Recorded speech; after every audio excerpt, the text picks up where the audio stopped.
Asalaamu calaykum waraxmatullaahi wabarakaatu. Asxaabta qiimaha qaayaha badan isku soo laabasho wacan aad iyo aad baan idin salaamayaa. Waxaan soo gaarnay casharkeeni sagaalaad ee argumenteeni saddexaad qaybtii sagaalaad. Okay, sidaad la socotaan hore waxaan soo sameynay argumenteeni koobaad qaybtiis faahfaahinta iyo qaybtiis quiz-ka, sidoo kale argumenta labaad qaybtiis faahfaahinta iyo qaybtiis quiz-ka. Okay, waxaan kaloo soo sameynay argumenta saddexaad qaybtiis faahfaahinta, waxaa noo socda qaybtiis quiz-ka ee barashada batanta biga. waxaan filayaa inaad wax badan ka faa'iidi doontiin. haddaad channelka cusub tahay aad iyo aad baan kuu soo dhaweynaynaa. Kaliyo laab waa mahadsantihiin. aan bilaabana casharkeena. Il segnale raffigurato indica la velocità consigliata. Il segnale signalka raffigurato meesha ku sawiran indica wuxuu noo sheegayaa la velocità speedka consigliata oo nalagula taliyay camal. macnaha waxaan kugula talinayaa inaad saas yeeshid consiglia ama suggesting. Okay, false way perché la velocità massima che non si può superare waaye. waa isla fahanay sooma? Il segnale raffigurato indica la velocità consigliata. false way sababtoo ah wuxuu yidhi il segnale signalka raffigurato meesha ku sawiran indica wuxuu noo sheegaya la velocità speedka consigliata oo nalagula taliyay maalahay nalagula taliyay miya tala ahaan macnaha waxaan kugula talinaya inaad saan samayd.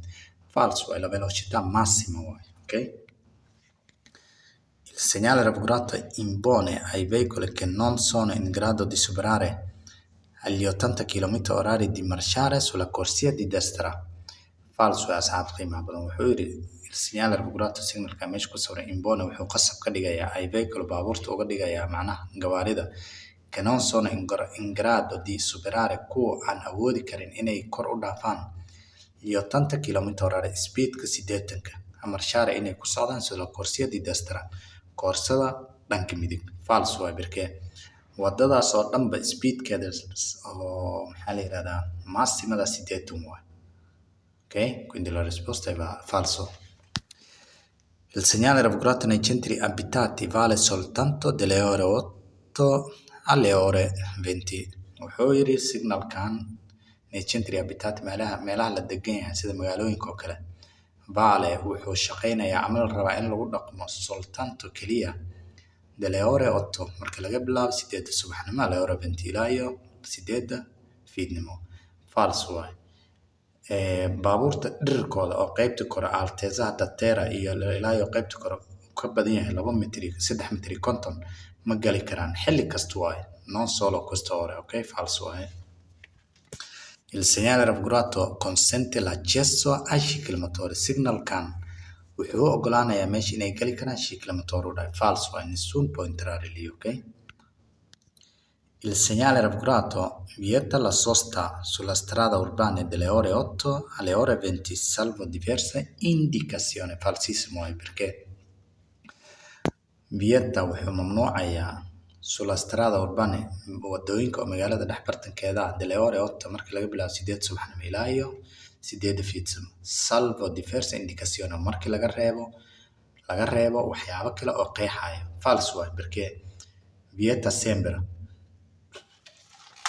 Okay, il segnale raffigurato indica l'altezza massima misurata del piano stradale dei veicoli che possono transitare. vero waaye wuxuu yidhi segnale raffigurato indica wuxuu noo sheegay l'altezza dhirirka massima oo ugu badan misurata oo la cabiray del piano laga bilaabo dhulka stradale dei veicoli macnaha from down to up waa mogtahay dei veicoli baabuurta che possono transitare gaariga dhulka ilaa iyo qaybtiisa kore haddii uu ka badan yahay 3 mitir 50 ma gali karo marka vero waaye. Il segnale raffigurato consente ad un autocarro di massa complessiva superiore a 3.5 tonnellate di sorpassare un motociclo. Un autocarro gaari qaadaya xamuulka inuu baasi karo moto. false way perché non può superare. Okay, in presenza del segnale raffigurato è consentito sorpassare i ciclomotori a 2 rotte. signalkan wuxuu ogolaanayaa in la baasi karo ciclomotori a 2 rotte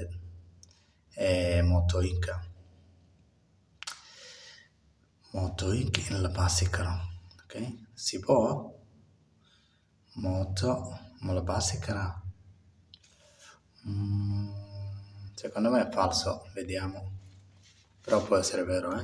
Il segnale raffigurato consente il transito dei motocicli signalkan meeshaas wuxuu ogolaanaya inay gali karaan ay mari karaan motociclada beer waay marka wuxuu ka mamnuucaya fardaha oo gaariga ku xiran oo dalxiiska ama qofka cawska qaadayo wax noocaas whatever faras iyo gaarigiisa ka mamnuuca laakiin motociclo way gali kartaa consente beer waay. Il segnale raffigurato consente ad un autocarro di massa pieno carico inferiore 3.5 tonnellate di sorpassare un auto articolato. Vero waay perché wuxuu yiri il segnale raffigurato signalkan consente wuxuu ogolaanaya un autocarro baabuurta xamuulka qaada lahaa di massa pieno carico oo rarka saaran iyo culeyskiisa inferiore ka yar 3.5 tonnellate 3,500 tan ka yar di sorpassare inuu baasi karo un auto articolato tragga vero waay marba haddii 3.5 tonnellate uu ka yaryahay uu samayn karaa sorpasso vero waay. Il segnale raffigurato indica l'inizio di un percorso pedonale falso waay perché meeshan indica wuxuu noo sheegay l'inizio meel ay ka bilaabanayso di un percorso wado pedonale oo dadka keliya u khaasa falso waay perché wuxuu ka mamnuucaya dadka inay galaan. Okay?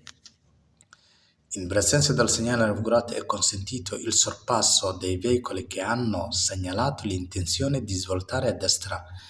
In presenza del segnale raffigurato è consentito wuxuu noo ogolaanaya il sorpasso inaan baasi karno ka hormari karno dei veicoli gawaarida che hanno segnalato kuwaasoo samaynaya digniin ama fareejin halka l'intenzione di svoltare a destra inay midig u leexanayaan kuu noo sheegaya vero waay marka gaariga mar hadduu leexanayo adima daba taagnaane. In presenza del segnale raffigurato è consentito il transito agli autotreni di massa superiore 3.5 tonnellate non adibiti al trasporto di persone. Allora, in presenza del segnale raffigurato signalkan meesha ku sawiran è consentito wuxuu ogolaanaya il transito inay gali karaan gli autotreni baabuurta treenka di massa superiore oo ka badan 3.5 tonnellate non adibiti kuwaasoo loo samaynin transporto di persone dad loo samaynin inay qaadaan ay yihiin kuwa xamuulka qaadaya falso waay marba haddii uu ka badan yahay 3.5 tonnellate oona dadna qaadaynin bas ahaan ma gali karo. Il segnale raffigurato vieta il transito ai motocicli signalkan wuxuu meesha ka mamnuucaya mootooyinka inay galaan vero waay sababtoo ah mooto meeshaas ma gali karto wuxuu ka mamnuucaya wadadaas inaysan gali karin mootada vero waay. Il segnale raffigurato indica un passaggio alto 3.5 metri, un passaggio alto, davvero un passaggio alto. Un passaggio alto. Su-aashan hadda ka horna maraan qalday. Un passaggio alto, secondo me è falso, vediamo, però può essere vero. Lungo le strade dove è posto il segnale raffigurato vale 24 ore su 24 ore, vero waay. Il segnale raffigurato prescrive di fare attenzione al transito dei veicoli che trasportano esplosivi. Fare attenzione, no? Vieta waay, non fare attenzione. Il segnale A con il pannello B vieta la sosta solo nei giorni lavorativi, vero waay ma jeedin bruskan iyo waxaan marteelayaashan nei giorni lavorativi waay. In presenza del segnale raffigurato è consentito il transito a tutti agli auto snodati per trasporto di persone. Allora, consentito il transito a tutti gli auto snodati per trasporto di persone. Falso waay perché auto snodata basaskan dhirka badanaa lahaa magaalada ka shaqeeya haddii uu dhirkiisa uu ka badan yahay 10 mitir ma gali karo consentito falso. Il segnale raffigurato vieta il transito a tutti i veicoli a due rotte. Gaarigan baasha meesha wuxuu ka mamnuucaya dhammaanta gawaarida laba taayiryaasha inay galaan falso waay motociclo ka mamnuucaya sababtoo ah baaskiil way gali kartaa. Il segnale raffigurato indica la fine del limite minimo di velocità. Falso, non è minimo di velocità, ma massimo di velocità, ok? Il segnale raffigurato vieta il transito ai veicoli che trasportano sostanze suscettibili di contaminare l'acqua. Vieta il transito ai veicoli baabuurta che trasportano kuwaasoo soo qaadaya sostanze waxyaabaha suscettibili ku dhici kara di contaminare l'acqua inay biyaha wasakheeyaan. Vero waay. In presenza del segnale raffigurato è consentito il transito alle autovetture adibiti al servizio di taxi. Falso, perché autovettura taxi حتى ما قال لك مربعتي وكم. Il segnale raffigurato nei centri urbani segnala il divieto di sosta limitato ai giorni e alle ore indicate. Il segnale raffigurato nei centri urbani segnala il divieto di sosta limitato ai giorni e alle ore indicate. Vero è, perché lunedì e venerdì meeshaas baabuurta lama dhigi karo. Waxaa ka mamnuuca in baabuurta la dhigto sababtoo ah meeshaas nadaafadaa ka socdo. Quindi limitato. Vero è. Il segnale raffigurato consente il transito ai tricicli e ai quadricicli a motore. Consente tricicli e ai quadricicli, davvero? Vero è, perché tricicli e motocicli scommendo mai. Il segnale raffigurato indica che è finito l'obbligo di mantenere la distanza di sicurezza. No, non c'entra distanza di sicurezza, ma finisce l'obbligo di finito il divieto di sorpasso. Il segnale raffigurato permette la sosta dei ciclomotori. Ciclomotoreyaasha way dhigan karaan uu dhahay. Falso è, perché meeshaas wax dhigan kara soosta wax la yiraahdo ma jiraan. Il segnale raffigurato vieta la fermata del veicolo tra le ore 17 e le ore 20. Vieta 17 alle ore 20. Ecco qua. Vieta mamnuucaya 17 alle ore 20. Vero è.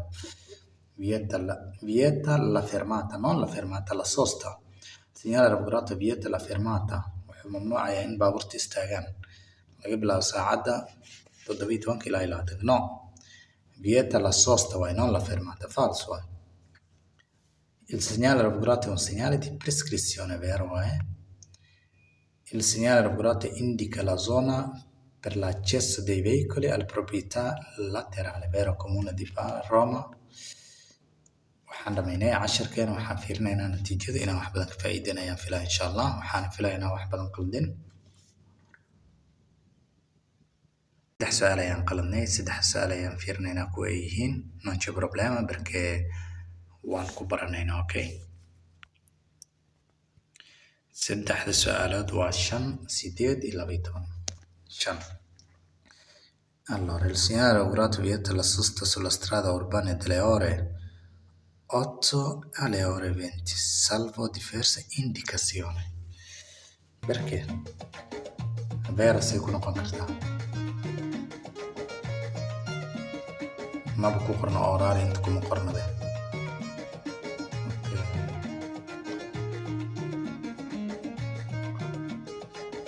Non credo che questo qua è vero, perché ma salva diverse situazioni. 8.